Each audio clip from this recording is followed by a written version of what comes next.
Knowing when to take risk. Brazilian Jiu-Jitsu encourages practitioners to assess risk and to act accordingly, helping them to develop a sense of caution and courage in the face of danger. I don't know about in the face of danger unless we're talking real life scenario, but I mean, come on, everyone in class knows you definitely learn how to assess risk.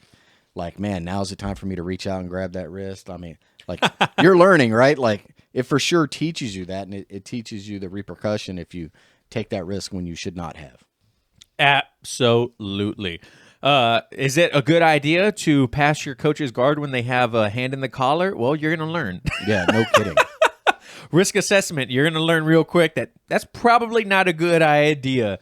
Knowing when to take a risk, like whether it's like, okay, yeah, I might be in a little bit of a less advantageous position if I, let go of a sleeve, but that's because I'm going for a leg or whatever. Like you're assessing,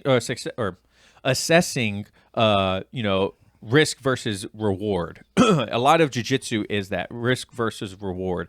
Am I willing to give up my back in order to get out of this position? Am I willing to forego all grips in order to just stand up? Should I let them shoot for a takedown because then I can actually start implementing my game? Like these are all risks that you internally go back and forth with on what are going to be the rewards and what are going to be, the risks that are associated with it. If you're going against a good wrestler, maybe you don't want to let them shoot for a takedown. Maybe it might be better for you to pull guards, Absolutely. something like that. So those are a couple examples of risk. What about you, John? Yeah, and if you ever notice, when you're in class and you're rolling and you're thinking about these things, time slows down. Yeah. That's like the longest decision making of your life.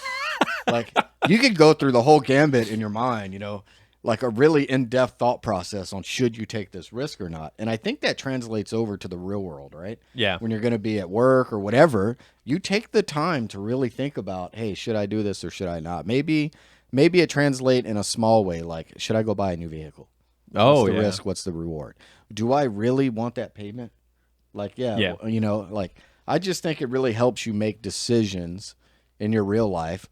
And because you're so used to making them on the mats, it's a fast time frame. Yeah, I was about to say seconds, and you're making the path on the decision you're going to go, but it seems like a long time. Like it helps you in the real world that way.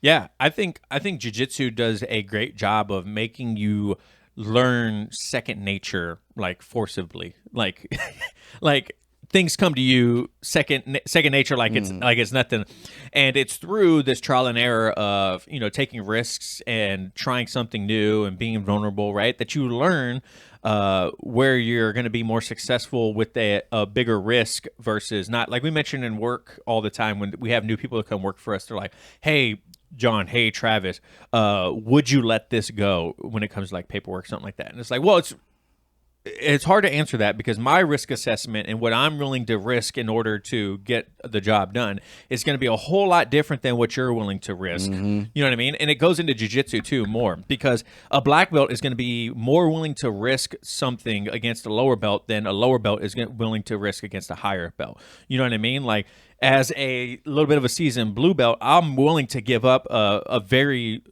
bad position to a lower belt because I know the risk is going to be lower of them submitting me. Sometimes I'm right, sometimes I'm wrong. You know what I mean? So that's another way to look at it. Like people at different levels are going to have a different risk evaluation and a risk assessment and willing to take risks. So don't base your willingness to take a risk off of what someone else is willing to take a risk because, it plays into athleticism, age, time on the mat, physicality, like all these things play into taking a risk, and it goes into life too.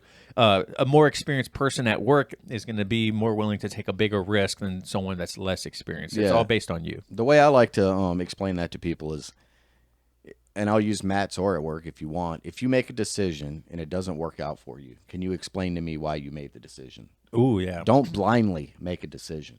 So Yeah. don't blindly reach out and try something. Right? Did you have a thought process behind that decision, and can you explain it to me? That's all I'm asking.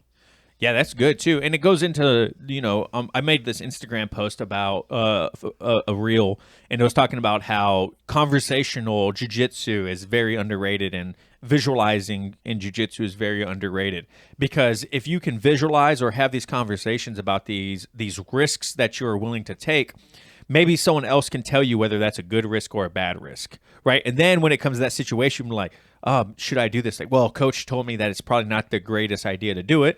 And then you can assess if you want to actually go forth with that or not. You know what I mean? So think of a scenario of where something might not work out for you, and then talk to someone about it and understand the risks. If you don't know what the risks are, I mean, great point is you're like, hey, why don't I just stand up? You're assessing the risk of why wouldn't I just stand up? And then, someone else could be like, well, because that's stupid. Yeah, yeah. So those are how risk play into jiu-jitsu and the philosophy in life and whatnot too. So John, you got anything else on that one? No, I don't.